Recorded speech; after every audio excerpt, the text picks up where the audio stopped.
now going to hear from Elizabeth Pinner, and I have a suspicion that Elizabeth Pinner has some very good suggestions for us. Welcome, Elizabeth Pinner.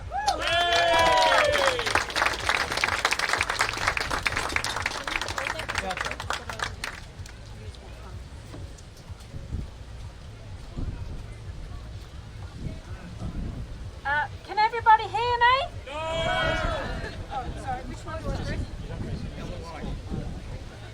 Can everybody hear me? Yes. Okay.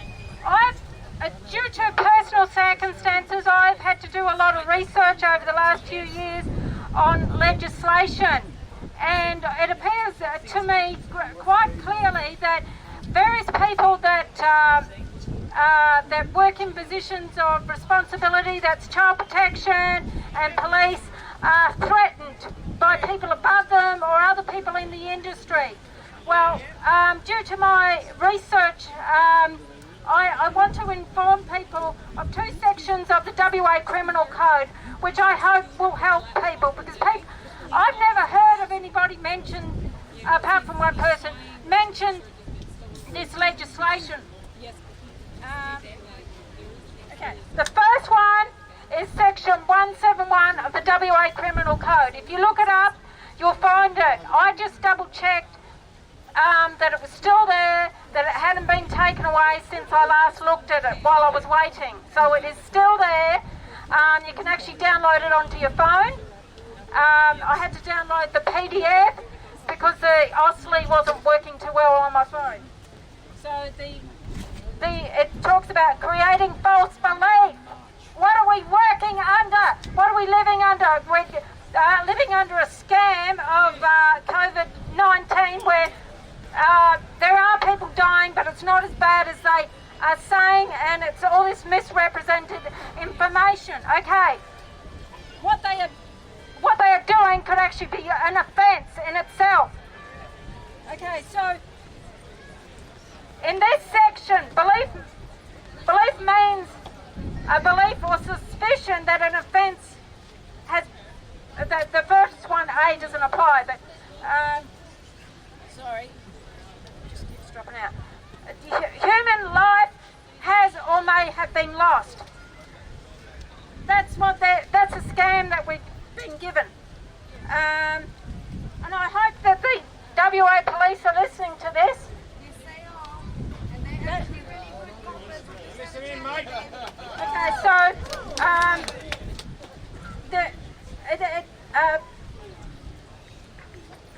human life has been lost. Human safety, that was C. B is human safety is or may have been endangered. These are offences under WA Criminal Code 171. Yeah. So you might, please do the research on it, download it for yourself and use it to your advantage, hopefully. Yeah. Okay? Thank you. Well done. I'm not a medical expert, but due to the research I've done, I hope that it helps everybody. Thank you so much. There's another section that I wanted to talk about. That's section 338 to 338C, not 338D. It doesn't apply to this issue. But this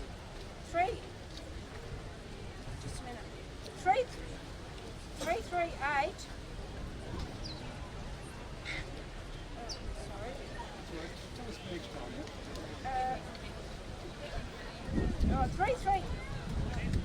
I've lost it now. The 338 is talking about threats, and there's different types, different categories of threats. Nobody should be threatening you, and it could be an offence under a threat or even under section 171, what people are trying to railroad you into. I, for one, do not want to get a vaccination because I've heard of people dying with a flu shot. And a lady in Perth, she got I've heard via the grapevine that she had to go to hospital with pneumonia. 2 people over east had to get the flu shot for work, and they died. That was a dessert for that. Now, getting back to the threat issue, Wind up now. getting back to the threat issue, this can be used not just in this issue. There are so many issues out there that people in jobs, in responsible jobs, and child protection in police, they're not looking after children. They get threatened into doing stuff against the children, and this includes the family law system, which is a child trafficking network, child trafficking network, trafficking children to pedophiles directly. Shocking. Thank you. Well said, Elizabeth. There was other stuff, but I can't remember. Haven't got time. Well done. What a great speech. Thank you.